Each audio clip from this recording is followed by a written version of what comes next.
Miles Davis had seen thousands of young musicians in his 40-year career. Most of them wanted something from him: a lesson, an autograph, a chance to play with the legend.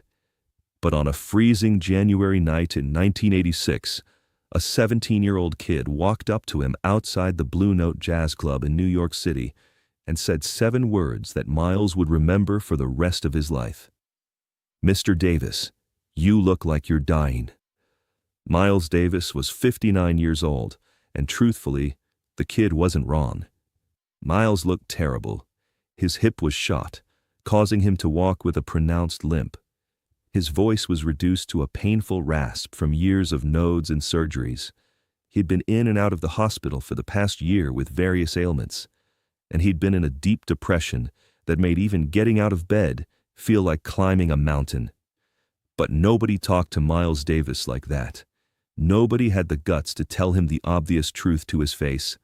People whispered about it, sure. Musicians gossiped backstage about how Miles wasn't the same anymore. Doctors gave him careful warnings, wrapped in medical terminology. But a direct statement like, "You look like you're dying," from some random teenager on the street, that was new. Miles stopped walking.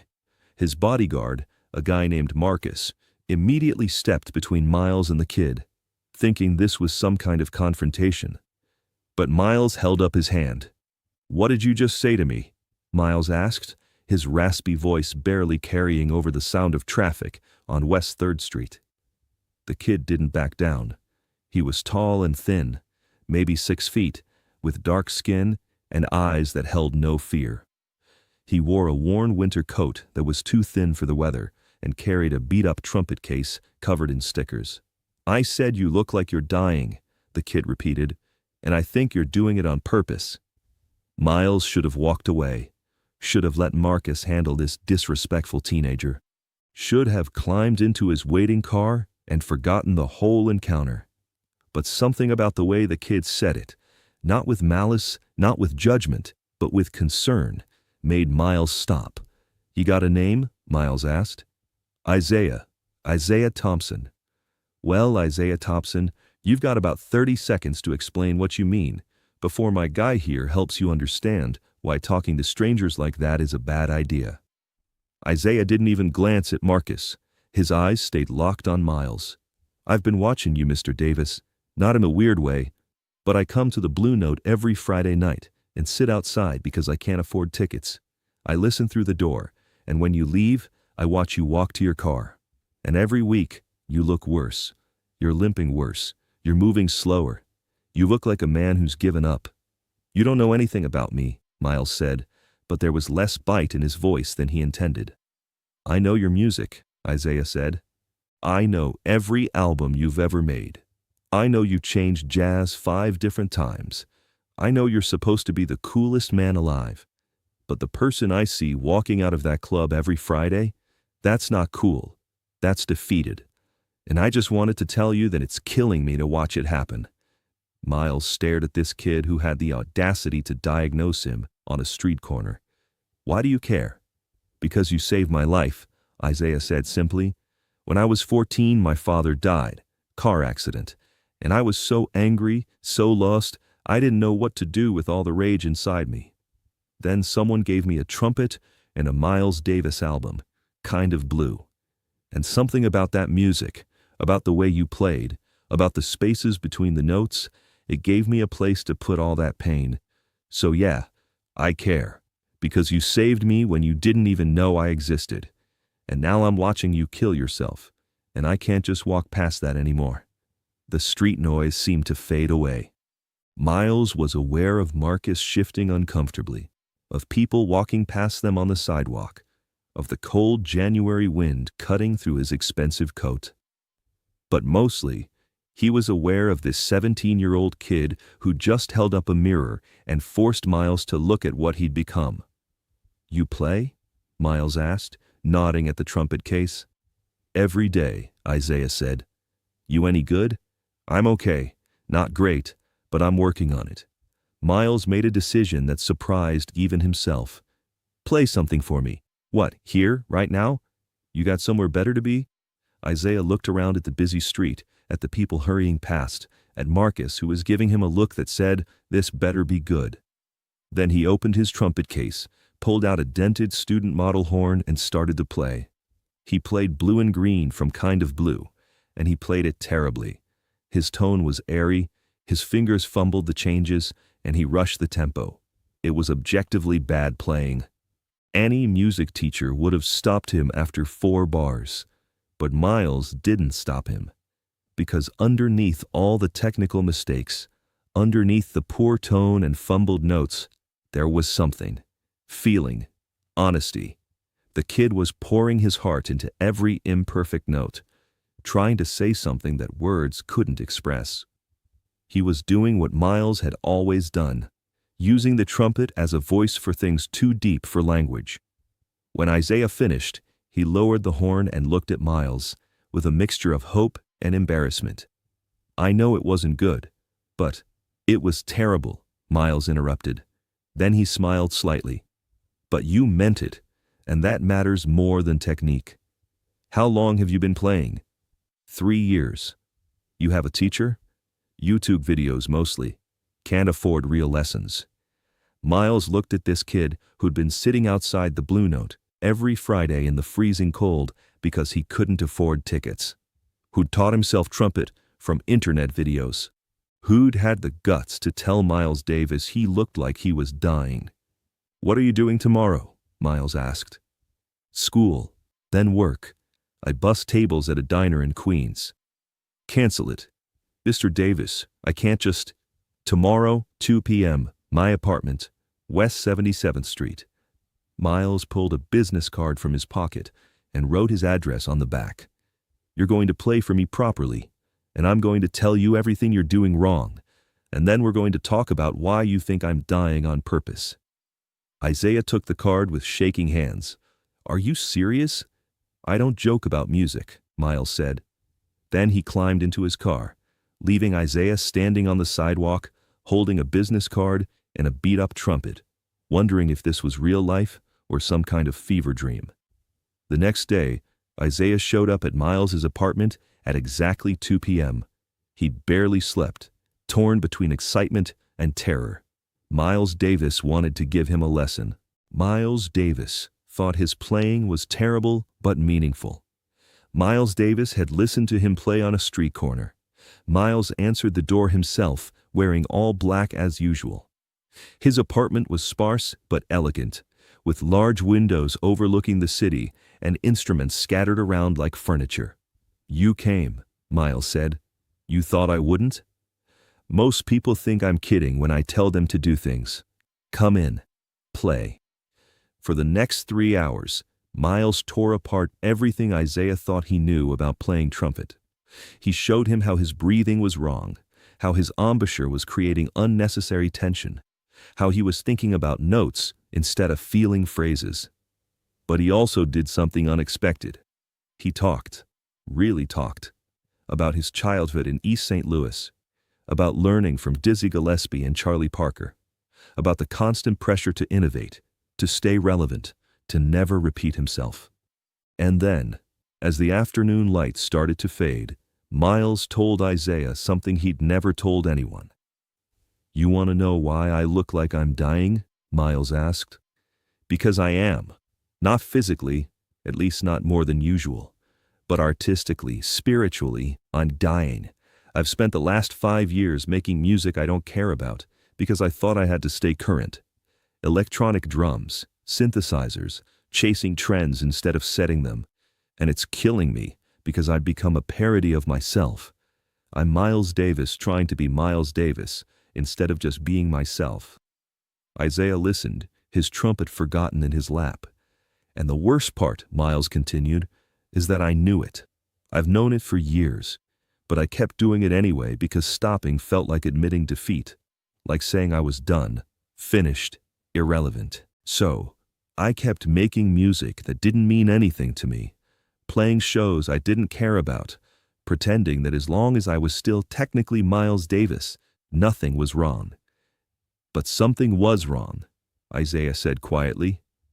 "Everything was wrong," Miles agreed. I'd become the thing I always hated, a musician playing it safe, doing what was expected instead of what was true. And last night, when you said I looked like I was dying, you were right. I've been dying for 5 years. I just hadn't admitted it yet. So what are you going to do? Isaiah asked.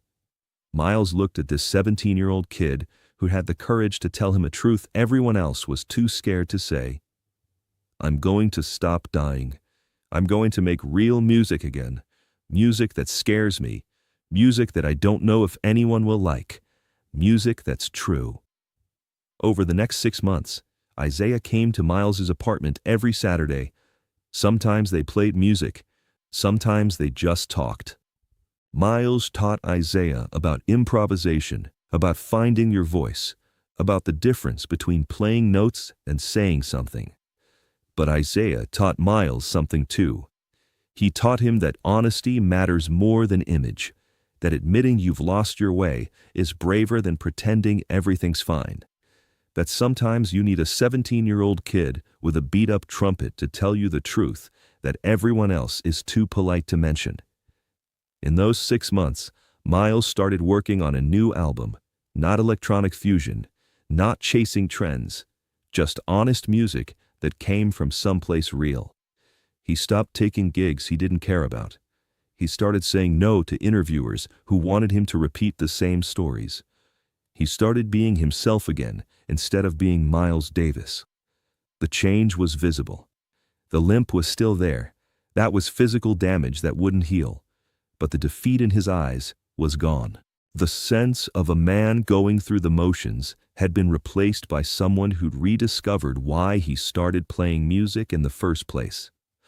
One Saturday in July, Isaiah showed up for their usual session and found Miles in an unusually good mood. I finished it, Miles said. Finished what? The album, the real one, the one that's actually me, and I need you to hear it before anyone else.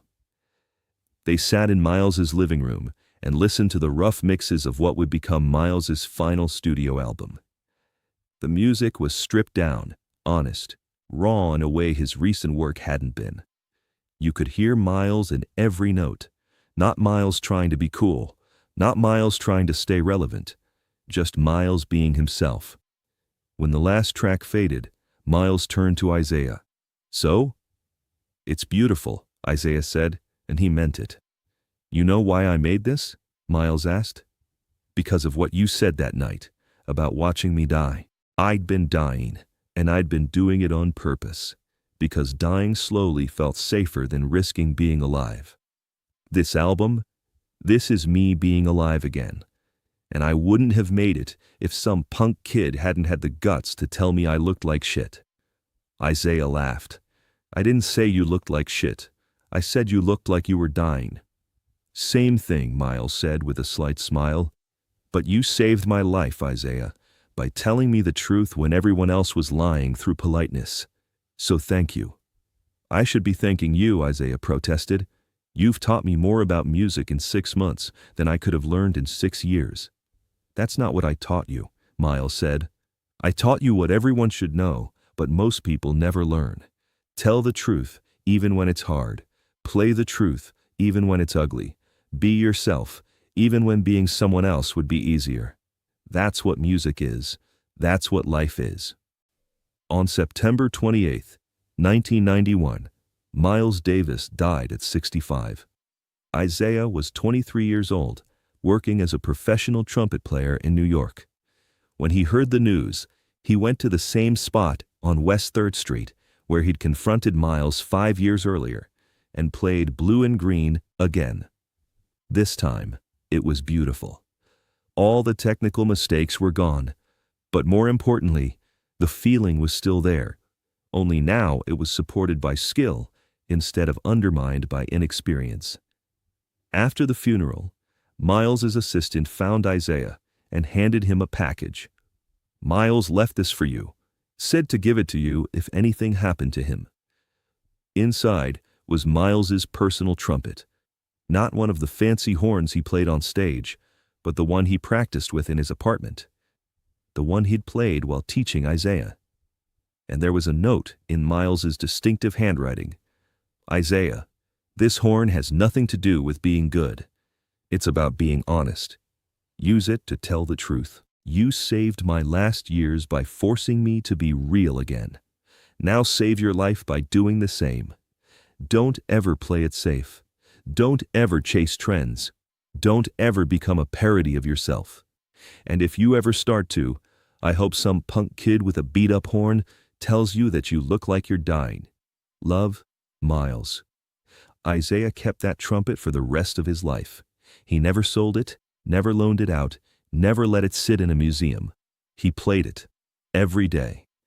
As a reminder that the greatest gift you can give someone is the truth, even when the truth is hard to hear.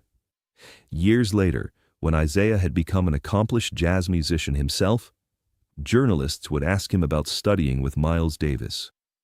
They wanted to know about technique, about musical philosophy, about what it was like to learn from a legend. And Isaiah would tell them the truth. Miles Davis taught me that technique doesn't matter if you're not saying something real. He taught me that being yourself is harder and more important than being good. And he taught me that sometimes the bravest thing you can do is tell someone the truth they don't want to hear. But when pressed about what Miles was like in those final years, Isaiah would always say the same thing. He was dying when I met him. Not from disease, but from dishonesty. From trying to be what people expected instead of what he was. And then he decided to live again. And those last 5 years, when he stopped trying to be Miles Davis and just was Miles Davis, those were some of the realest years of his life. In 2001, Isaiah Thompson released his debut album. He called it Blue and Green, the same song he'd played terribly on a street corner 15 years earlier.